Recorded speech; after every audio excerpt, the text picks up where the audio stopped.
A hospital manager told the black woman in the East Corridor that she was using the wrong entrance. Then she called security. 7 minutes later, the elevator doors opened, and the chief of surgery stepped out mid-sentence, saw the woman's face, and stopped so abruptly that the resident behind him walked into his back. "Dr. Carter?" The hallway went completely silent. And that is the version people tell. That is the version that gets repeated at dinner parties, and in break rooms, and in the back of lecture halls, because it has a shape people enjoy, the moment the room finds out who she is. Dr. Evelyn Carter spent the last 8 years of her life telling anyone who would listen that they were remembering the wrong moment. The important part had already happened. It happened 4 minutes earlier, when she was nobody. At 8:13 on a cold October morning, Evelyn Carter stood beneath the glass canopy of Riverside Memorial Hospital in Baltimore and looked up at a building she had once known better than her own house. Traffic moved behind her in slow ribbons of red brake lights. The sky was that pale, colorless autumn gray that makes every brick building look older than it is. A delivery truck hissed to a stop across the street. A city bus groaned at the corner. People hurried past her through the doors carrying coffee and backpacks and flowers and paperwork and worry. Evelyn did not move. For 31 years she had entered that building before sunrise. She had come in wearing scrubs under a winter coat with charts under one arm and terrible vending machine coffee in the other. She had walked those halls on Christmas mornings and storm nights and birthdays, and on one unforgettable Sunday, when the city shut down under 22 inches of snow and she slept 4 hours on a cot in the doctor's lounge because there was nobody else to cover. She had stood in operating room 7 for 14 hours, while a 26-year-old father's heart was repaired one careful stitch at a time. She had sat beside frightened residents and told them that being afraid did not mean they were unprepared. She had walked into waiting rooms where families were praying, and out of other rooms where no prayer had changed anything, and more than once she had driven home at dawn, parked in her own driveway, and stayed behind the wheel for 20 minutes because she did not have enough left in her to walk through her own front door.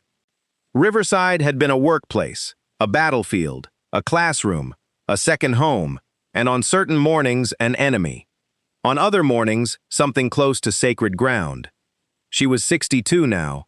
Her hair, once entirely black, had silver threaded through the curls at her temples. She wore a charcoal wool coat over a deep blue dress, low heels, her mother's pearl earrings, and the gold watch her husband David had given her on their 20th anniversary. Nothing about her clothing asked for attention. That had never been Evelyn's way. Her authority had always arrived somewhere ahead of her voice. Almost nobody in the building knew she was coming. The board had insisted on keeping it quiet until the announcement. At 10 o'clock, Riverside would unveil the newly renovated Carter Center for Surgical Education, named for the woman who had trained more than 100 surgeons in that hospital and spent her last decade building scholarship programs for medical students whose families had never imagined they could afford it. Evelyn had tried to refuse the naming, twice. "They don't need my name on a wall," she had told board chairwoman Ann Whitfield over the phone in July. Ann had laughed at her. "Evelyn, you have spent 40 years telling other people to accept recognition with grace. You don't get to become stubborn about it now." So she had agreed, reluctantly. There was a second reason she had come, and only 2 people in the building knew it. At the ceremony, Evelyn intended to announce a $10 million endowment funded through the Carter Family Foundation to create surgical fellowships for students from communities that had never sent anyone to medical school. She had not told Michael Langford, especially not Michael.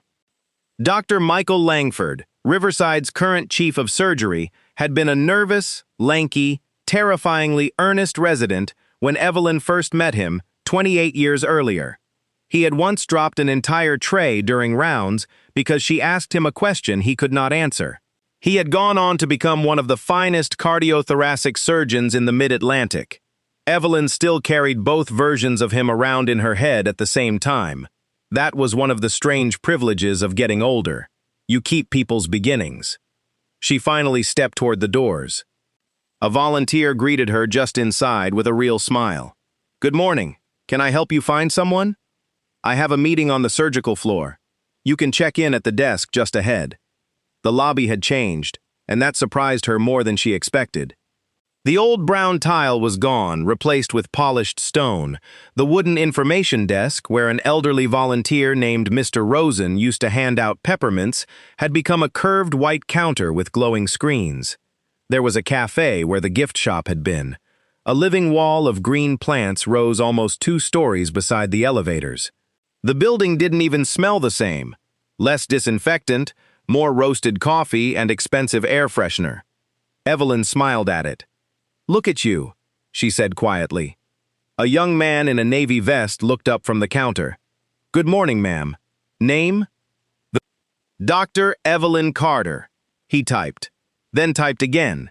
His expression changed. "Oh." She waited. He looked at the screen, then at her, and straightened up. "Dr. Carter. Of course. They're expecting you." He reached beneath the desk for an envelope. "Ms. Whitfield left this. She said to send you up the East Physician elevators. The main bank is out for annual load testing between 8 and 9. Inside the envelope was a temporary badge, a set of directions, and a note in handwriting Evelyn had been reading for 20 years. "Evelyn, the main elevators are down until 9, so use the East Corridor. Robert will meet you on 9. And do not tell Michael about the endowment before I get to enjoy his face. Anne." Evelyn shook her head. "Something funny?" the young man asked. "An old friend who still thinks she can give me orders. Sounds like a good friend. The dangerous kind." She clipped the temporary badge to the inside edge of her coat rather than the outside. She had spent too many years in hospitals to enjoy having laminated plastic swinging off her clothes. She walked past the cafe, turned down a side hallway, and followed the signs toward the physician elevators. And the farther she went, the more familiar Riverside became. New paint on the walls, brighter ceiling lights, but the rhythm was exactly what it had always been. Shoes moving fast, phones ringing, somebody somewhere always saying, "Excuse me." A nurse pushing a medication cart through swinging doors. 2 residents arguing about lab values. A family standing together at a window, speaking very quietly. Evelyn felt the old part of herself waking up, the part that listened automatically for overhead pages, the part that noticed tired faces, the part that still believed every person wearing a white coat ought to remember there was a frightened human being somewhere behind every chart. She reached the East Corridor at 8:21, and that is where Patricia Hale first saw her. Patricia Hale was 48, the administrative nursing manager for the surgical floors. 11 years at Riverside. She had developed the brisk, controlled manner of a person who believes most problems can be solved by directing them somewhere else, and to be fair to her, that belief had been rewarded for 11 years. She was carrying a tablet and talking to a younger nurse when Evelyn approached the elevators. "No, move the family conference to 11:30, Patricia was saying. "Dr. Langford won't be off rounds before then." The nurse nodded. Patricia turned. Her eyes landed on Evelyn, then on the elevator, then back on Evelyn. "Excuse me." Evelyn stopped. "Yes?" "This corridor is staff access only." Evelyn glanced up at the sign above the doors. "I know. The public elevators are in the main lobby. I was directed to these." Patricia produced a quick expression that was not quite a smile. "Directed by whom?" "The front desk." "For what department?" "Surgery." Patricia lowered the tablet. "Are you visiting a patient?" "No." "Then who is it you're here to see?" Evelyn studied her for a moment before answering. The question itself was perfectly reasonable. The tone was not. It was the tone that says the speaker has already reached a conclusion and is now waiting for you to confirm it. "My name is Dr. Evelyn Carter. I'm expected upstairs." Patricia looked at her coat, at her dress, at the barely visible edge of the badge inside the lapel, then back at her face. "You're a physician?" "I was." Something in Patricia relaxed at that. Right. Well, retired physicians still need to use the visitor elevators unless they hold active credentials. I was specifically told to use these. By the front desk. Yes. I think there's been some confusion. There hasn't. The younger nurse beside her shifted her weight. Her badge read Lena Ortiz. She was looking at the floor. The public elevators are around the corner, Patricia said. If you go back toward the main lobby. I know where the public elevators are. Patricia paused. Evelyn's voice had not risen. If anything, it had gone softer. I worked in this building for 31 years. Lena Ortiz looked up at Evelyn then, more carefully. Patricia did not. Then you understand why we have access rules. I understand rules very well. Good. I also understand the difference between enforcing a rule and inventing one. The hallway seemed to get quieter. Something moved across Patricia's face, only slightly, but Evelyn saw it. I'm not inventing anything. Then please check your system. Patricia held out her hand. Your badge. Evelyn unclipped it and passed it over. Guest of the board, Evelyn Carter. Access, Surgical Administration. For the first time, Patricia hesitated. It lasted less than a second. This doesn't give you physician floor access. It gives me the access your own front desk told me to use. I'm telling you to return to the lobby. And I am telling you I was instructed otherwise. Patricia's eyes narrowed. I don't want this to become difficult. Evelyn almost smiled at that, because she had heard versions of that sentence her entire life. From a landlord in 1985 who did not believe a young black woman had been accepted to Johns Hopkins. From an attending surgeon who once asked whether she was in the operating room to clean it. From a country club employee who asked her husband whether Evelyn was with the staff. From a real estate agent who kept showing them houses in neighborhoods they had never asked about. From a conference organizer who assumed the keynote speaker was somebody's assistant and asked her to fetch water. Every one of those incidents, taken by itself, was small enough for somebody else to dismiss. That was the cleverness of it. The moments were almost never big enough to look like cruelty. Just an assumption, just a tone, just a question asked of one person and not another. Just a door that somehow required more effort to walk through. Evelyn had decided a long time ago that dignity does not require silence, and it does not require spectacle either. I'm not making anything difficult, she said. I'm standing in a hallway. Patricia drew a breath. Lena, go on upstairs. The young nurse hesitated. It's fine, Patricia said. Lena looked at Evelyn for a second longer than she needed to. Then she stepped into the elevator, and the doors closed on her face. Patricia turned fully toward Evelyn now. I'm going to ask you one more time to use the public entrance. And at that moment, two physicians came through the doors at the far end of the corridor. White coats open, badges clipped and swinging, talking to each other. Neither one was stopped. Neither one was asked for anything. One of them nodded at Patricia in passing, and Patricia nodded back without breaking eye contact with Evelyn. Evelyn watched them go. Then she looked at Patricia, and Patricia understood exactly what had just been observed. Their staff. I gathered that. So it's not the same situation. No, Evelyn said quietly. It rarely is. Patricia stiffened. I'm not sure what you're implying. I haven't implied anything. I am simply doing my job. So am I. What job? Evelyn looked toward the elevator. Waiting. There are moments when a person can still choose who they are going to be.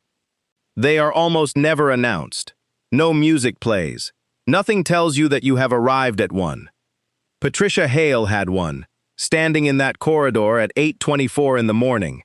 She could have checked the board schedule on the tablet in her hand. She could have called the executive floor. She could have looked at the badge one more time. She could have asked Evelyn to wait while she verified it. That would have been an entirely reasonable thing to do, and it would have cost her 90 seconds. She could even have said, I'm sorry, let me sort this out. Instead, she reached for the phone clipped to her belt. I'm going to have security escort you back to the main lobby. Evelyn looked at the phone, then at her. Is that necessary? I've asked you more than once. You've ordered me more than once. Patricia's cheeks flushed. You are refusing to follow hospital access policy. I am refusing to walk halfway around a building because you've decided that an instruction from your own reception desk doesn't count. Security can sort it out. Evelyn held her eyes. That is usually what people say right before they turn a small problem into a large one.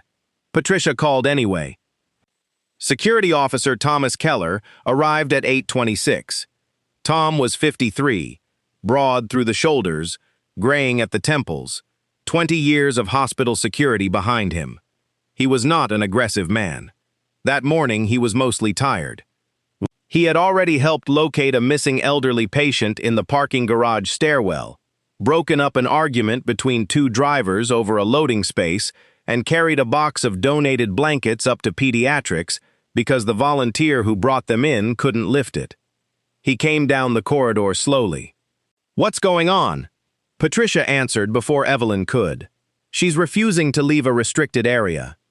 Tom looked at Evelyn. Ma'am? Evelyn held out the badge. I was told by the front desk to use these elevators. I'm here for a board event upstairs. Tom read it. His expression changed. Guest of the board. Yes. Patricia crossed her arms. That badge doesn't authorize this corridor.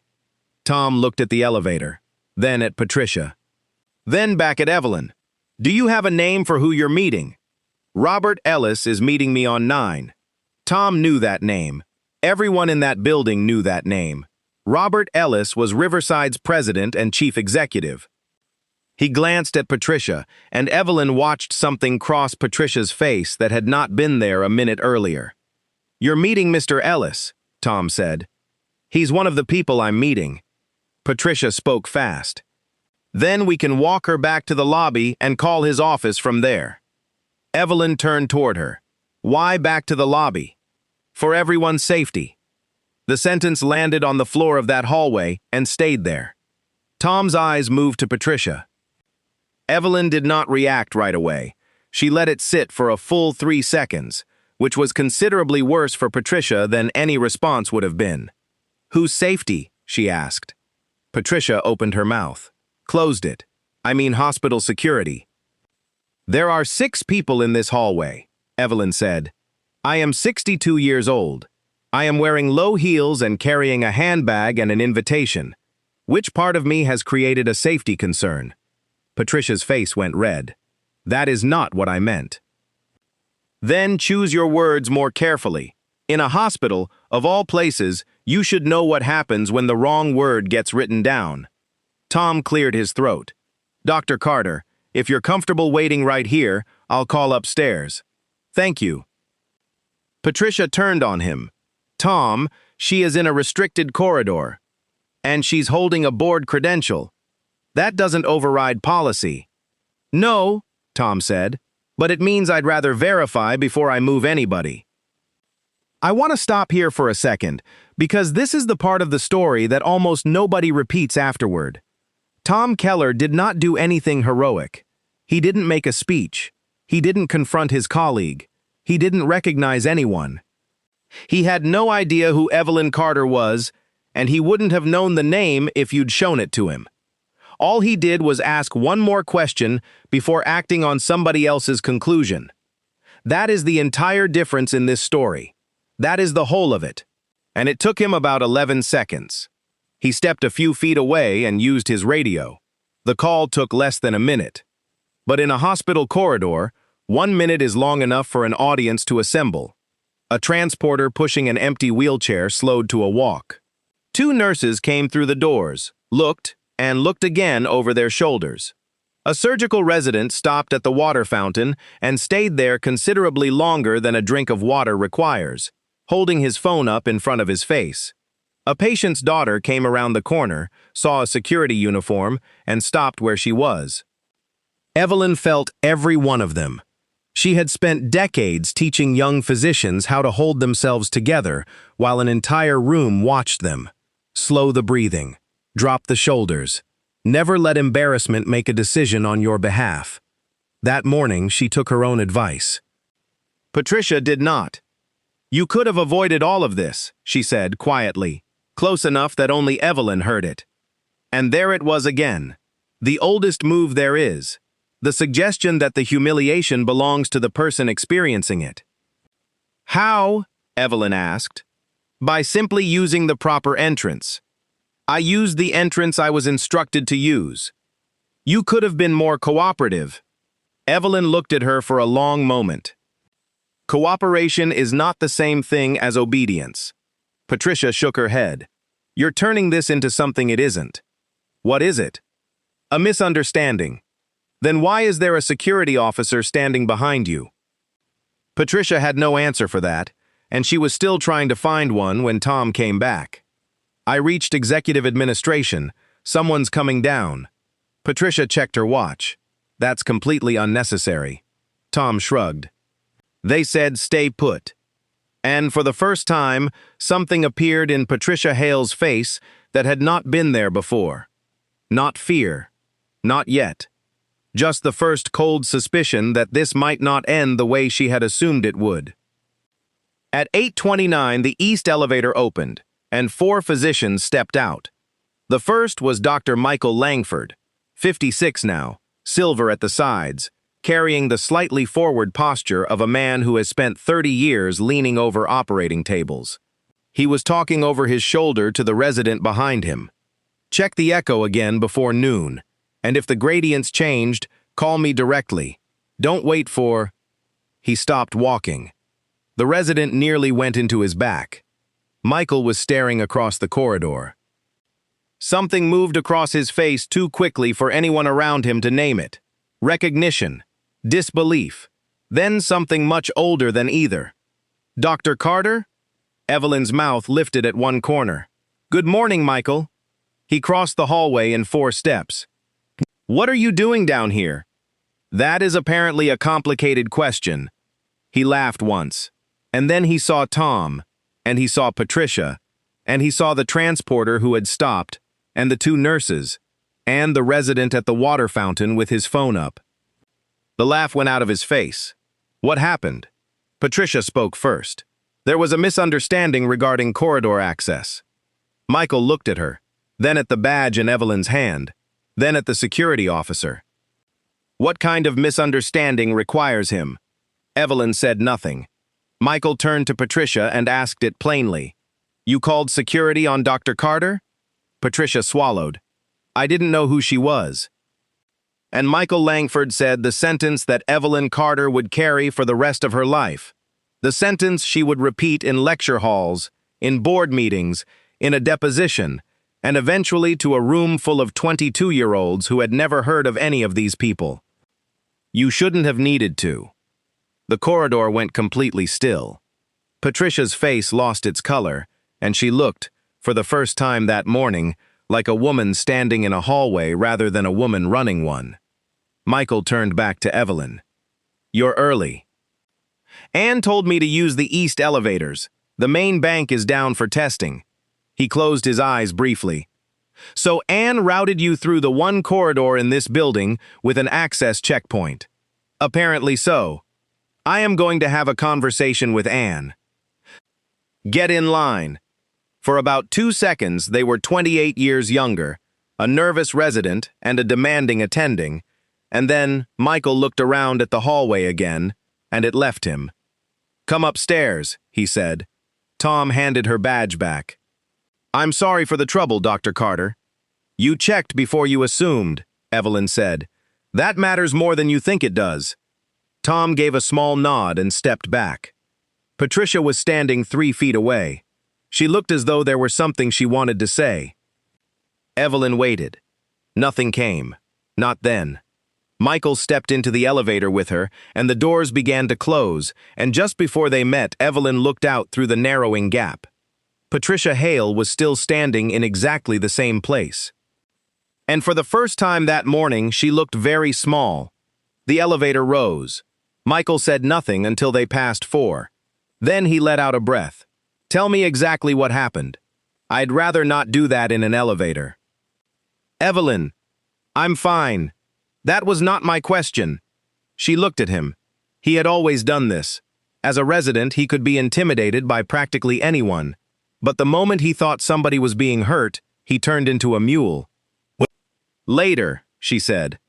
He didn't look satisfied, but he let it go, and he pressed the heel of his hand against the elevator rail for a second in a way that told her he was working to keep his voice level. You knew about the ceremony, he said finally. I suspected something when Anne insisted I wear decent shoes. He almost smiled. She threatened every one of us if we told you. She enjoys power far too much. She always has. The doors opened on 9. Anne Whitfield was standing 10 feet from the elevator holding a folder. 67, silver, elegant, entirely unhurried, and Evelyn's closest friend for more than 20 years. Her expression changed the moment she saw who was standing beside Evelyn. Oh, for heaven's sake! Michael pointed. She got stopped downstairs. Anne's face went still. Stopped. Security was called. On Evelyn? I am standing right here, Evelyn said. You don't have to discuss me as though I'm in another state. Anne crossed the hall and took her hand. What happened? I walked toward an elevator. That's the short version. It's the version you get before coffee. Anne studied her for a moment, and something in her softened. Are you all right? I have survived elevators before. I mean it. So do I. Anne knew her well enough not to push, which is one of the more underrated forms of friendship. Robert Ellis came out of the conference room a moment later. The hospital president, early 60s, a careful man who had spent his career walking the thin line between medicine and budgets, and donors, and politics, and public trust. His face opened up when he saw her. Dr. Carter. Robert. He hugged her. We have been waiting months for this morning. So Anne keeps telling me. He looked at Michael. You're not supposed to be down here. I found her in the East Corridor, Michael said. With security. Robert's smile went out. 10 minutes later, they were sitting around a conference table on the 9th floor with the city spread out behind the glass and a tray of pastries nobody touched. Evelyn held a cup of black coffee with both hands. Michael told the story because Evelyn wouldn't. Anne's face got harder with every sentence. Robert took notes on a legal pad and stopped taking them halfway through. When Michael finished, nobody spoke for several seconds. I'm very sorry, Robert said. Don't apologize for something you didn't do. I'm responsible for the institution. That is a different sentence, and it's the correct one. We'll address it today. Patricia Hale will be removed from duty pending review. Evelyn set the coffee down. No. Michael turned. No? No. Robert frowned. Evelyn, this is serious. I know exactly how serious it is. I was there. Then you don't think disciplinary action is appropriate? I didn't say that. Then what are you saying? I'm saying I don't want one woman suspended by 9 o'clock so that everyone in this room can congratulate themselves by lunch. Nobody answered that. Evelyn leaned back. When institutions are embarrassed, they look for a person they can remove. Sometimes that person has earned it. Sometimes they haven't. But removing one person is not the same thing as understanding what happened, and this hospital has always been very good at confusing the two. She called security on you, Michael said. Yes. Because she decided you didn't belong there. Yes. And you want her left in place. I want facts. Anne was watching her closely now. What kind of facts? How many complaints containing this pattern has Riverside received in the last 5 years? Robert looked down at the table. That's a very broad question. It's meant to be. About Patricia? About anyone. Michael folded his arms. Evelyn, you taught me accountability. She looked at him. I also taught you diagnosis before treatment. That stopped him. If a patient comes into your emergency department with chest pain, she said, do you operate because you dislike the symptom? No. You investigate. Yes. You look for the pattern. Yes. You find the disease. Michael sat back slowly. Evelyn looked around the table. If what happened downstairs this morning was one woman having one bad day, then you deal with one woman having one bad day, and I'll accept whatever you decide. But if people have been telling this hospital the same thing for years and nobody listened because the stories were inconvenient and none of them came with a famous name attached, then Patricia Hale is not your problem. Then what is? Anne asked. Evelyn picked her coffee back up. The mirror. The ceremony began at 10, and by then everyone in the building knew something. Hospitals have always moved information faster than any communications department ever built. The residents knew. The nurses knew. Security knew. Someone in food services knew, which meant everyone knew. Most of them didn't have the details. What they had was the shape of it. Dr. Evelyn Carter had come back to Riverside, and somebody had nearly walked her out of a staff corridor. At 10:04, nearly 200 people were standing in the new Surgical Education Center, a space that had been an outdated recovery wing when Evelyn last saw it, and was now simulation labs and lecture space and digital anatomy tables and a glass wall looking out over the city. At the front, under a cloth, was a bronze plaque. Evelyn sat in the first row between Anne and Michael and looked at the faces around her. She recognized perhaps a third of them. That did not bother her at all. It made her proud. Institutions are supposed to outlive the people who build them. Anne took the podium. 38 years ago, a young surgeon came to Baltimore with 2 suitcases, a stack of textbooks, and considerably more courage than Riverside Memorial deserved. A ripple of soft laughter. Evelyn looked at the floor. She entered a profession that did not always make room for her, so she made room for herself. And then, because that was never going to be enough for Evelyn Carter, she spent the next 3 decades making room for everybody who came after her. The room went quiet.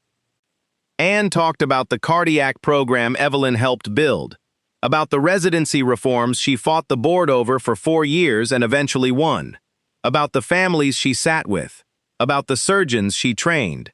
And then she told a story Evelyn had not expected. In 1998, a second-year resident made a serious error during a simulation assessment. No patient was harmed. Several senior physicians wanted him removed from the program.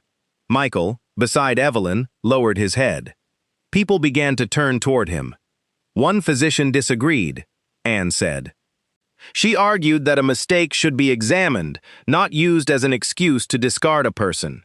And then she spent the next 6 months retraining that resident herself, on her own time, at 5 o'clock in the morning. Michael's eyes had gone bright. That resident is now Riverside Memorial's chief of surgery. The room applauded. Michael stood, but he did not turn toward the audience. He turned toward Evelyn, and he bowed his head. "Sit down," she whispered. He laughed and wiped one eye with the back of his wrist. Anne pulled the cloth off the plaque. The Evelyn Carter Center for Surgical Education. Dedicated to excellence, to courage, and to the duty to see every human being clearly. Evelyn read the last line twice. Anne leaned toward her. That sentence was Michael's. Evelyn turned to look at him. He shrugged. "You said it to me once." "When?" "About 25 years ago. In a stairwell. You were furious with me." "I have said a great many things in 25 years. I remembered that one. Evelyn stood to speak, and the room settled. She had given hundreds of these. Graduation addresses, conference keynotes, fundraisers, memorials. She had prepared pages. She had rehearsed them twice. She looked out at Riverside Memorial Hospital and had no interest whatsoever in the speech she had written. She folded the pages in half and set them on the podium. "I was supposed to tell you about the future," she said. Her voice carried without effort. It always had. "I still intend to, but I think we ought to begin with the past." She told them about her mother, Lillian Carter, who cleaned offices at night and hemmed dresses for neighbors on weekends. About her father, James, who repaired railroad equipment and read the newspaper at the kitchen table every single evening of his adult life. Neither of them had gone to college. Both of them had assumed, without ever discussing it, that their daughter would. When I told my father I wanted to be a surgeon, he was quiet for almost a full minute. I thought he was disappointed. The room waited. Then he said, "Baby girl, I don't know what a surgeon costs, but I reckon we better start saving." Laughter went through the room, warm and real. Evelyn smiled and let it run. He had $12 in his wallet. The laughter faded into something else. My parents couldn't give me connections. They couldn't tell me which professors to call, or which clubs to join, or how to talk in a room full of people whose fathers were doctors. What they gave me was worth more than all of it. They taught me that another person's limited imagination should never become the boundary of my life. She let that sit. When I entered medicine, I got to learn that lesson all over again. She did not describe every insult. She didn't need to. She talked about doors, about assumptions, about how quickly a room decides who belongs in it, and how rarely it checks its own work. Then she made the announcement. Beginning the following July, the Carter Family Foundation would endow $10 million to Riverside Memorial for surgical fellowships, mentorship, and tuition assistance. The room came apart. Michael stared at her. Anne grinned like a woman who had been keeping a secret for 4 months, which she had. Robert Ellis closed his eyes as though trying to physically absorb the number. Evelyn waited for it to settle. "There is one condition." That quieted them fast. This program will not simply bring talented people through the door. She looked out across the room. It has to examine what happens to them after they get inside. Several faces changed. Michael already knew what was coming. Talent is not enough if an institution doesn't know how to recognize it. Opportunity is not enough if people are welcomed on paper and questioned in practice. It is not a photograph on a brochure. It is the difficult, daily, unglamorous work of noticing the assumptions we carry, before those assumptions become somebody else's burden to carry instead. Nobody moved. "This morning," Evelyn said, "I was reminded why that work still matters." The room became completely silent. She did not name Patricia. She did not describe what had happened. Not then, and not later. "This is not about shame," she said. "Shame is a poor teacher. It holds a person's attention for about 5 minutes and then curdles into self-pity. This is about honesty. And honesty is one of the forms courage takes when nobody is applauding." She looked toward the young physicians standing along the back wall. "When you put on a white coat, people will hand you their bodies, their secrets, their fear, and sometimes the last hours of someone they love. That kind of trust asks more of you than intelligence." Her eyes moved across the room. "It asks you to learn how to see." The applause did not explode. It started in the front row and spread backward through the room, and then people stood, and Michael was the first one up. Evelyn looked down at the podium and, for one moment, wished very much that David had been there. David Carter had died 5 years earlier. Pancreatic cancer. The diagnosis had come on a Tuesday in March, and he had looked at the scans beside her and said, "Well, Evie, I guess we know what this is." They had been married 34 years. He taught high school history and had never once cared about a hospital title in his life. When she was named department chair, he celebrated by making spaghetti. When she won a national award, he asked whether the hotel had free parking. And the night she came home shaking with anger because she had been mistaken for a nurse at a conference where she was the keynote speaker, David listened to the whole thing, poured her a cup of tea, and said, "You don't have to carry every fool home with you, Evie." She could hear him saying it that morning. Afterward, she shook hands for the better part of an hour. Former residents hugged her. Nurses thanked her for things she had forgotten doing. Medical students asked for photographs. And then a young woman came up with tears standing in her eyes. A first-year surgical resident, badge reading Danielle Price, M.D. "My grandmother knows your name," she said. Evelyn smiled. "That sounds dangerous. She worked housekeeping here when you started." "What was her name?" "Bernice Price. Evelyn's face changed. Bernice. Danielle nodded. Your grandmother, Evelyn said, used to leave peanut butter crackers on the ledge outside operating room 7 because she had decided I didn't eat. Danielle covered her mouth and laughed. She still talks about you. I hope selectively. She says you knew every housekeeper's name in this building. Evelyn looked at her. Nobody who keeps a hospital running is invisible. They're just not looked at. Danielle nodded. And then, after a pause, I almost quit last year. Evelyn's smile went away. Why? Danielle glanced around them. It's a long story. I'm 62. Long stories don't frighten me. The young woman hesitated. Sometimes it feels like I have to prove I belong here every single morning. Evelyn said nothing. I know everyone has to prove themselves in residency. Yes. But sometimes I feel like the test starts before I open my mouth. Evelyn studied her. What happened? Danielle lowered her voice. People mistake me for transport, or housekeeping, or a medical assistant. That doesn't bother me by itself. Those are important jobs and my grandmother did one of them. But when I introduce myself as Dr. Price, sometimes they still ask when the doctor is coming. Something old moved in Evelyn's chest. Not surprise. Recognition. Last spring, Danielle said. A patient's family member complained because I asked him to step away from the nurse's station.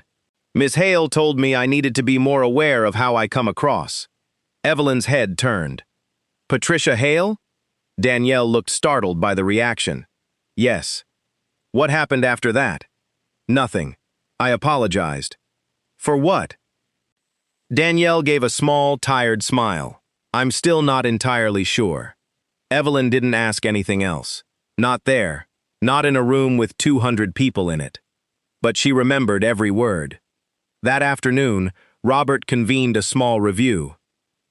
Evelyn attended only as an observer and insisted on sitting at the far end of the table where she would be least in anyone's line of sight. Patricia Hale sat across from Robert, Anne, Michael, the Human Resources Director, and the Chief Nursing Officer. She looked different without a corridor around her. Less certain, more human. She had reapplied her lipstick at some point, and it had not helped. I was enforcing access policy, she said. Robert asked, Did you look at Dr. Carter's badge? Yes. What did it say? Guest of the board. And surgical administration access. So why didn't you call the board office? Patricia looked at her hands. I thought the badge was being used incorrectly. Why? I don't know. Robert waited. Patricia looked at Evelyn for the first time since she'd sat down. I thought she was confused. I thought she'd gotten turned around and didn't want to admit it. Why? Robert asked again.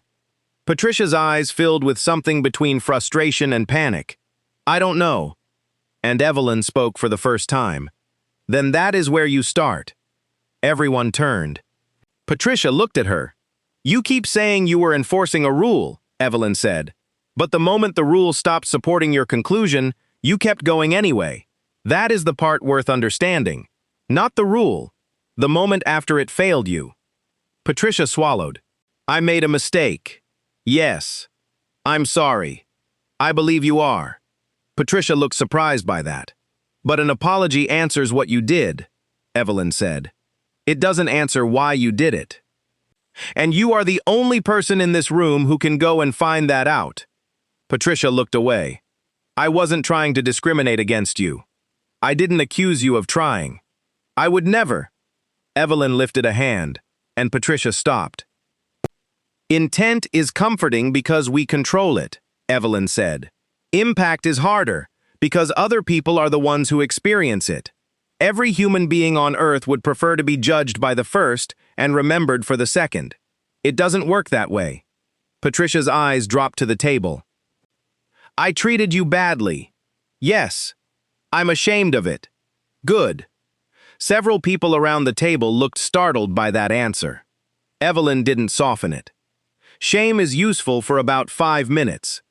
After that, you either learn something from it, or you turn it into a costume and wear it around so people will tell you you're not so bad. Patricia made a small, broken sound that was almost a laugh.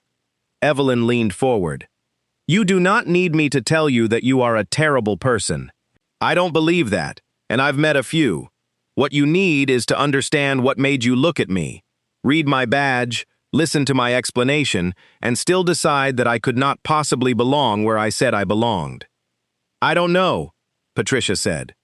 "Then find out. That's the assignment. It's the only one I'm giving you." The review ran 90 minutes.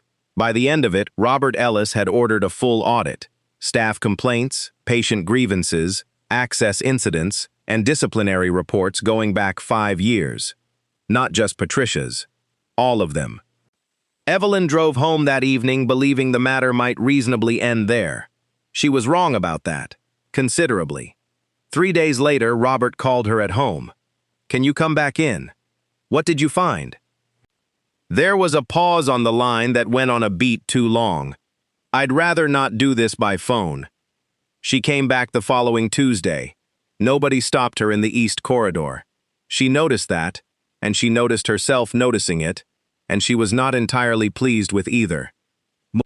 They had set her up in a small conference room on 8, with a window and a stack of file folders that came to the height of her forearm. The audit had pulled 47 complaints containing similar language over 5 years. Not identical events. Not all about race. Not all about Patricia Hale. Most of them had nothing to do with her. But enough of a pattern that reading them in one sitting was a physical experience. Black patients who reported that staff had assumed they were uninsured before checking. Older Hispanic families who said they were spoken to through their adult children even when they'd answered in fluent English. A black attending physician who had been asked for identification 3 separate times in 1 month in areas where his white colleagues said they were essentially never checked. A custodian who reported that a supervisor kept calling him boy after being asked twice to stop. A Muslim resident whose scheduling requests for a religious observance had been mocked in a group chat that somebody eventually screenshotted. Some had been handled properly. Several had been investigated, substantiated, and acted on, and Evelyn made a point of noting those.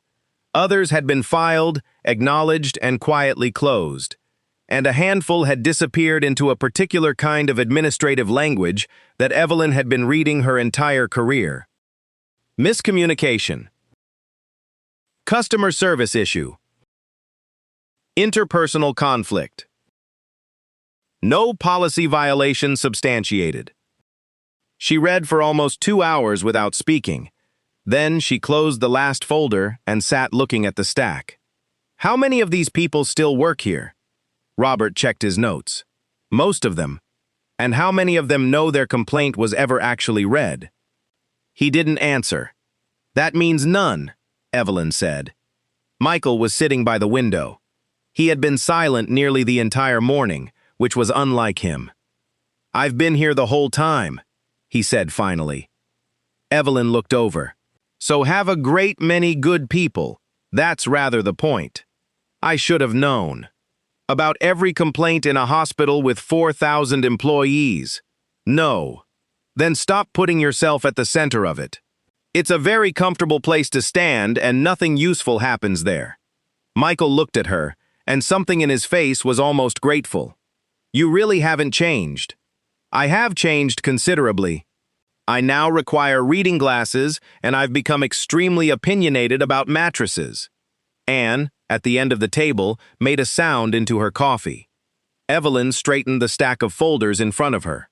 "This is not about separating the pure people from the guilty ones. Institutions don't work that way, and neither do human beings. Culture is simply what ordinary people permit, because objecting is awkward, and because the person it's happening to isn't in the room, and because everybody has 11 other things to do before noon." Robert asked, "What would you do?"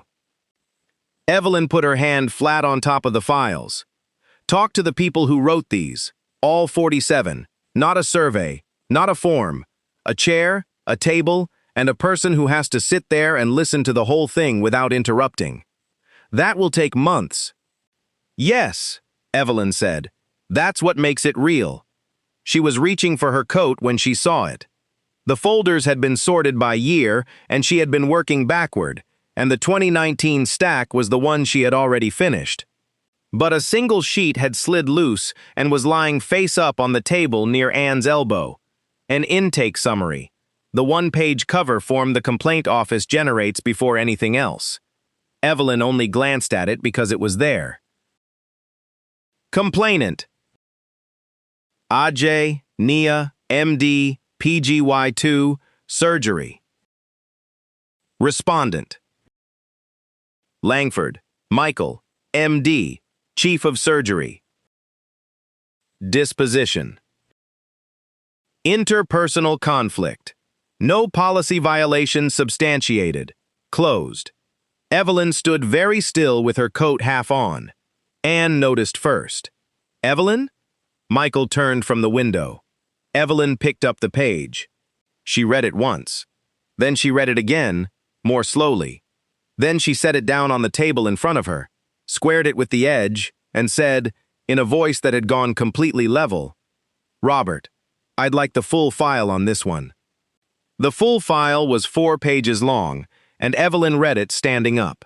In March of 2019, Dr. Nia Ajay, a second-year surgical resident, 29 years old, 4 years out of Emory, had filed a written complaint concerning a morbidity and mortality conference held on the 14th of that month. Her account was unemotional and precise, which Evelyn recognized instantly, because it is how you write when you already expect not to be believed. She had presented a case, her own patient. She had managed the patient for 6 days. During the discussion, Dr. Langford had asked 4 consecutive clinical questions about that patient and had directed all 4 of them to a male junior resident standing to her right, a man who had never met the patient, while Dr. Ajay was standing at the podium holding the imaging. She had answered anyway, twice. The 3rd time, she had said, politely, "Sir, that was my patient.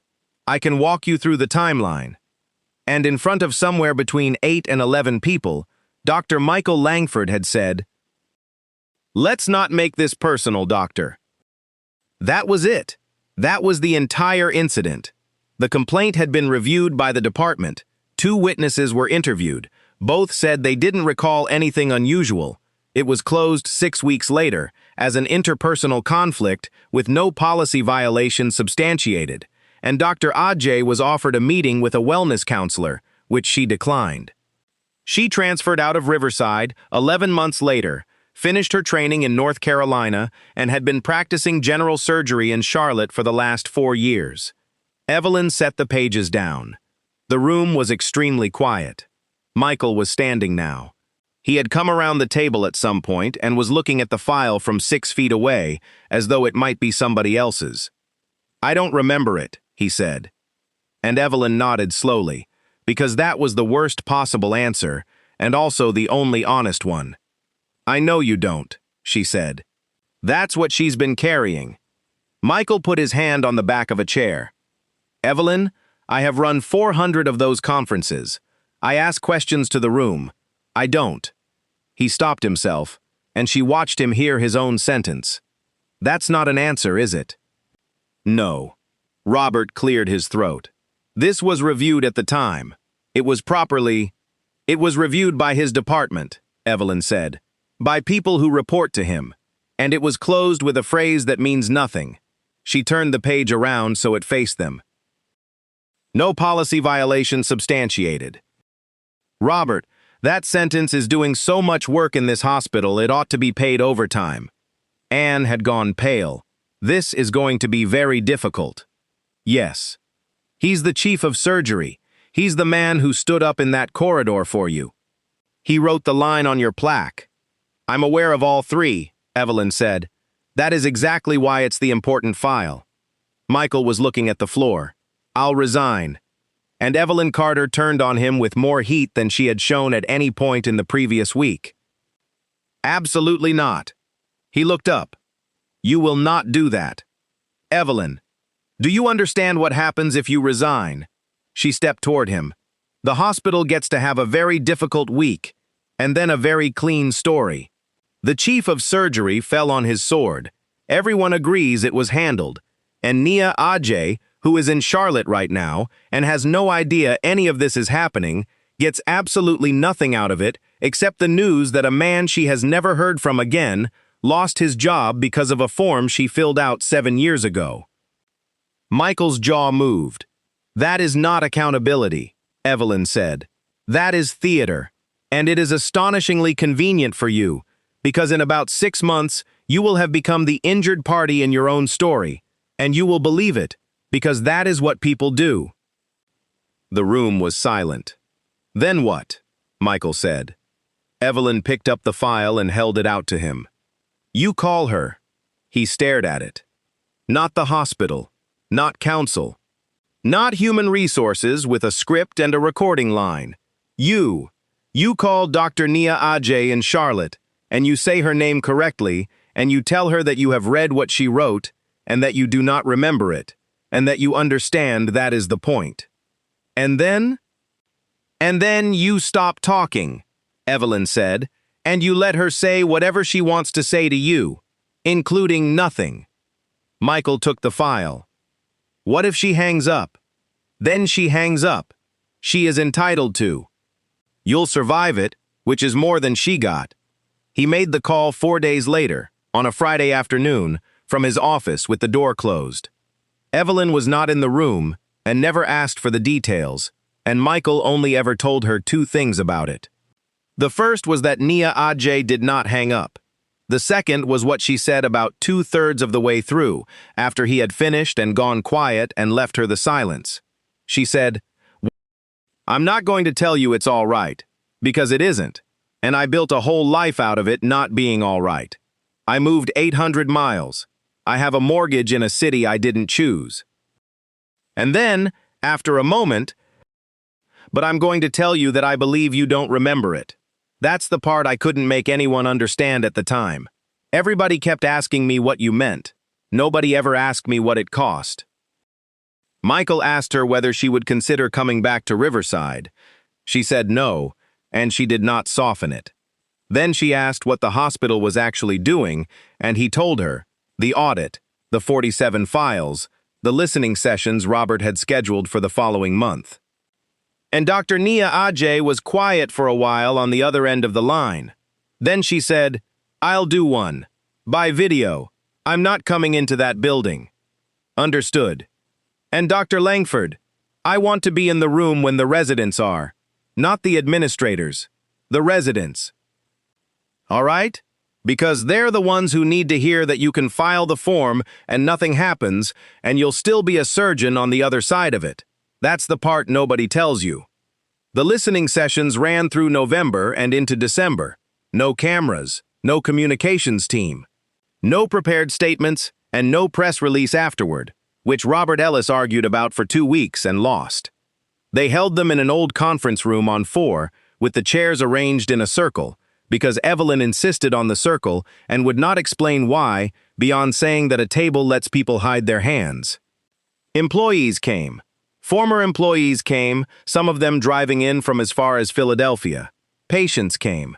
A retired transporter named Curtis Boone came in a suit because he had decided the occasion called for one, and told a story about 2011 that made the chief nursing officer put her head in her hands.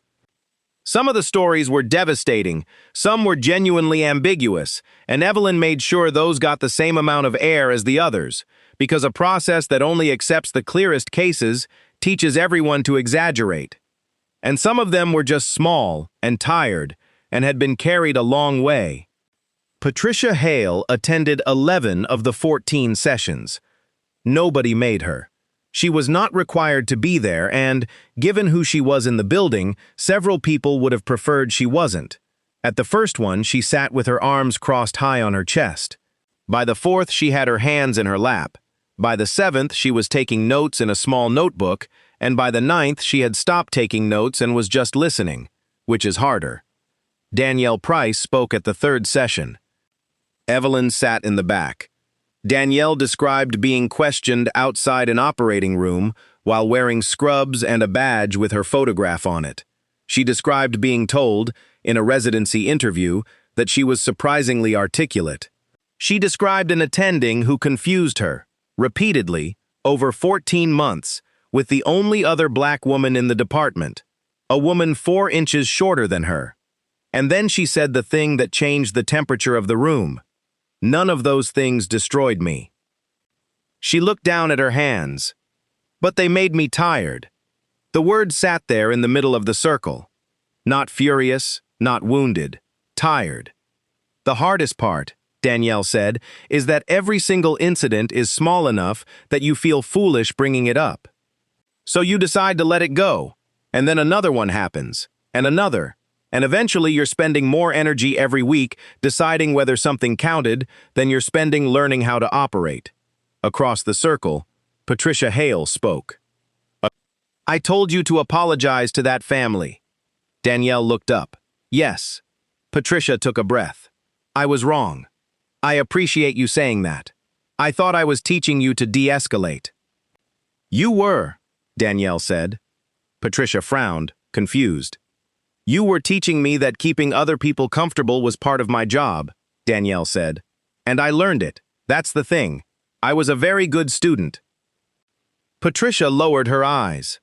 Evelyn watched from the back of the room and did not say anything, because that sentence was going to do more work in Patricia Hale's life over the next 2 years than anything Evelyn could possibly add to it. Dr. Nia Ajay joined the 8th session by video from an office in Charlotte with a plant behind her and a coffee cup she never once picked up. Robert had, as she requested, filled the room with residents. She spoke for 19 minutes. She was calm and organized, and she did not editorialize once, and Evelyn thought, listening to her, that she would have been an outstanding teacher, and that Riverside had simply handed her to another state.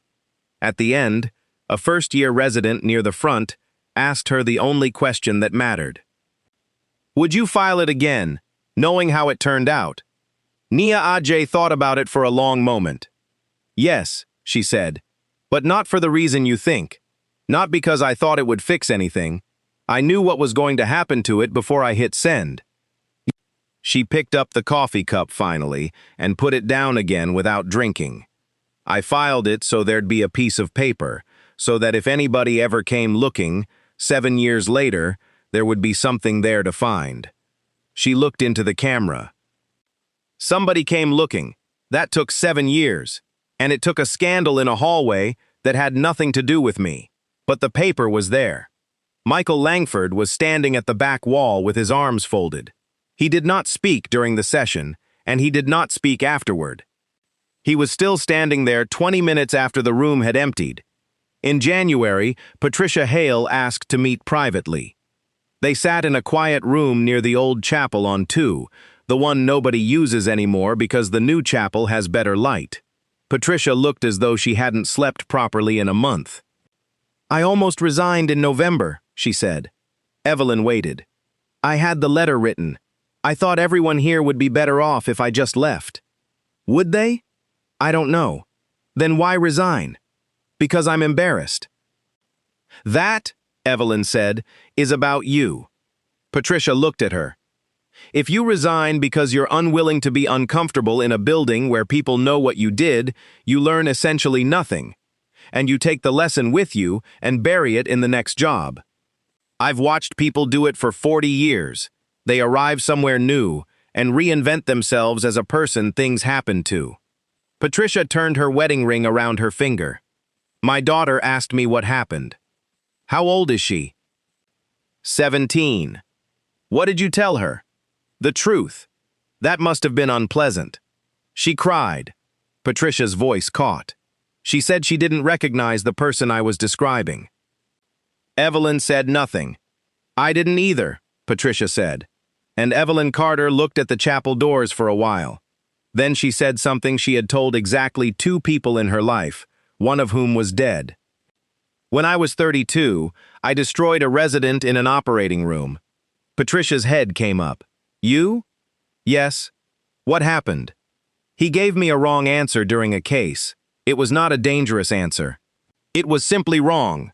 And I was 31 hours into a shift, and I was angry about something else entirely.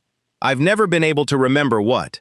and I corrected him in front of the scrub team in a way that made certain nobody in that room would ever look at him the same way again.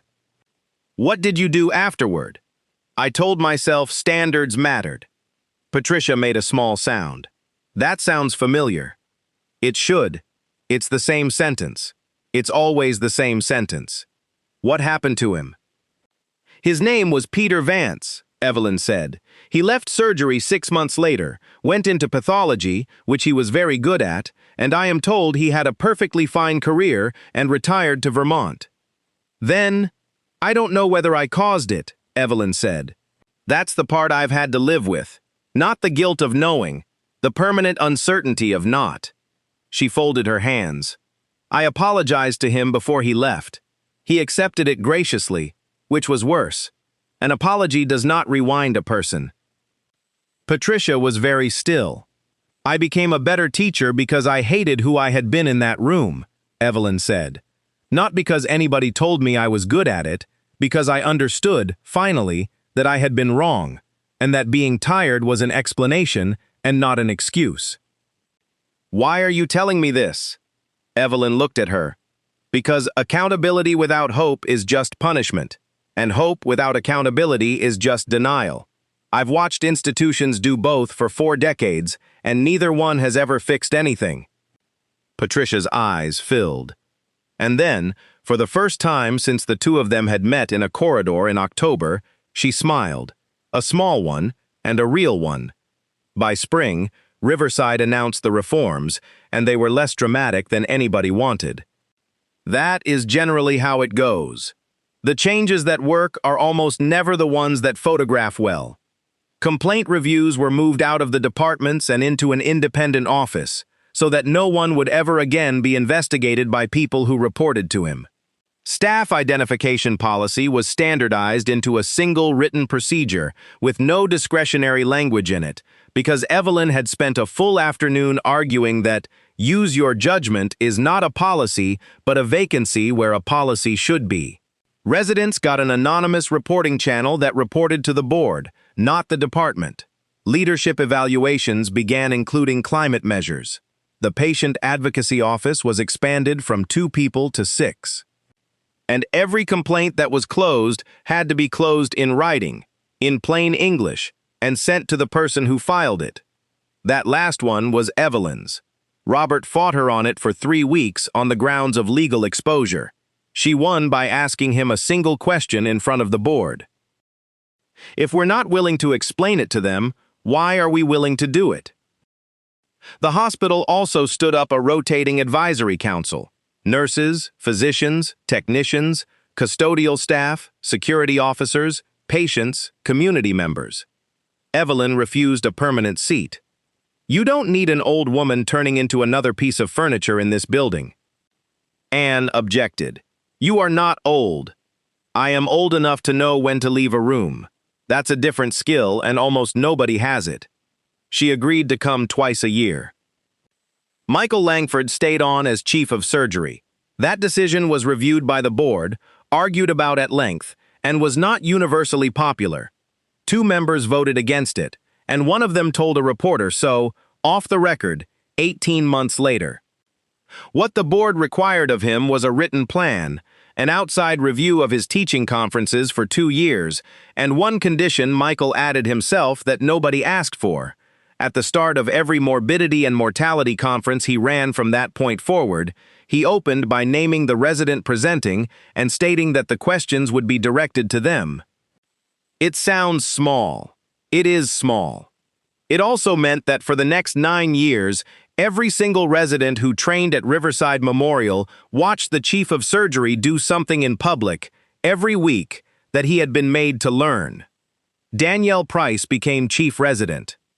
Tom Keller retired the following year and got a standing ovation from a security department that had never given one before and has given 3 since. Patricia Hale left nursing administration entirely and became director of patient experience. Her new office was on the ground floor, near the main lobby, and she chose it for one reason. She wanted to see the doors. 3 years later, on a cold October morning almost exactly to the day, Patricia Hale looked up from her desk and saw an elderly black man standing near the information desk in a brown work jacket and a pair of boots that had been recently and carefully cleaned. He looked lost. A volunteer pointed toward the elevators, and he started off in entirely the wrong direction, toward the east corridor. Patricia stood up, and an old instinct came up in her, fully formed, in less than a second. Restricted hallway, wrong direction, doesn't belong there. She felt it arrive. She recognized exactly what it was. She had spent 3 years learning to catch it, and she could now catch it in about a second and a half, which was better than 4 seconds, which was where she had started. She let it pass through her and out the other side. Then she walked out of her office. "Good morning, sir." He turned. "Morning. Can I help you find where you're going? My granddaughter's finishing some kind of doctor program today." He looked embarrassed. "I've got the paper in my truck. I could go get it. Is it the Carter Fellowship ceremony?" His whole face changed. "That's the one. You're in the right building. I'm headed that way. Walk with me? I'd appreciate it." They went up together. He told her his granddaughter's name and that she was the first person in their family to finish college, never mind medical school, and that her grandmother would have come, but her hip was bad, and that he had gotten there 90 minutes early because he had not been sure about the parking. On the second floor, they passed the education center. Evelyn Carter was inside, already at the front of the room. 65 now. More silver in the hair. A little slower on the stairs, and considerably more opinionated about them. She looked up through the glass and saw Patricia Hale walking an elderly man in work boots toward the auditorium doors, talking to him, carrying his coat over her arm. Their eyes met for about a second. Nothing was said. Nothing needed to be. An hour later, Evelyn stood in front of that year's fellows, 19 of them, in a room with her name on the wall. Some had parents who were physicians. Most did not. One had been raised by a grandmother who drove a city bus for 26 years. One had worked overnight stocking a grocery store through all 4 years of college. One had spent his childhood translating insurance forms for his parents at the kitchen table, which is how a 9-year-old learns what a deductible is. Evelyn looked at them and thought about $12 in her father's wallet. She had been asked to speak about leadership. She talked about doors instead. Most of the important doors in a life don't have locks on them, she said. They're held open or closed by people. Sometimes those people know exactly what they're doing. Far more often, they do not, and that is the harder problem, because you cannot fire your way out of it, and you cannot legislate your way out of it either. She walked slowly along the front of the room. A title is a door. A uniform is a door. Money is a door. Education is a door. Confidence is a door. Even competence is a door. I have watched brilliant people use their own excellence to make a room smaller. She stopped. You will spend your careers holding a great many of them. And here is what I want you to understand about that. And then I'll let you go, because I'm old and you're hungry. At the back of the room, Patricia Hale was standing against the wall. Evelyn had invited her, not as a symbol and not as a spectacle, because she thought she ought to hear it. 8 years ago, Evelyn said, a woman in this hospital called security on me in a corridor downstairs. And the story people tell about that morning is always the same. They tell it as the moment the chief of surgery stepped out of an elevator and everyone found out who I was. She let that sit for a moment. That is the wrong moment. It has always been the wrong moment. By the time he came out of that elevator, everything that mattered had already happened. She looked out at 19 young faces. Because dignity does not begin when somebody important recognizes you. It begins before that, before the introduction, before the resume, before the title and the coat and the plaque on the wall, and the moment the room finds out what you've done. Her voice stayed very level. A human being should not have to be extraordinary before we decide to treat them as though they belong. Nobody moved. So do not become the kind of physician who is excellent to the people who turn out to be somebody, Evelyn said. Become the kind who is excellent at 8 in the morning, in an empty hallway, to a stranger whose name you will never learn and who has nothing whatsoever to offer you. She smiled slightly. That is the only part of this that is actually difficult. Everything else is just medicine. Afterward, Michael walked her out. They rode down in the east elevators because he had made a point of it every year since, and because Evelyn had long since stopped objecting. At the lobby doors, he said, "Do you ever think about what would have happened if I hadn't come out of that elevator?" Evelyn considered it seriously, the way she considered most questions. "I'd have gone back down to the lobby," she said. "I'd have taken the public elevators up. I'd have given the speech. I'd have given the money." "You still would have funded it?" "After that?" "Of course." "Why?" She looked at him. "You don't stop building a bridge because one person made you angry at the river." Michael laughed, and then didn't, and held the door for her. Outside, the October sun had come through the clouds. Evelyn buttoned her coat and stepped out onto the sidewalk and walked into a city where nobody passing her had the faintest idea who she was. Which was, and had always been, entirely the point.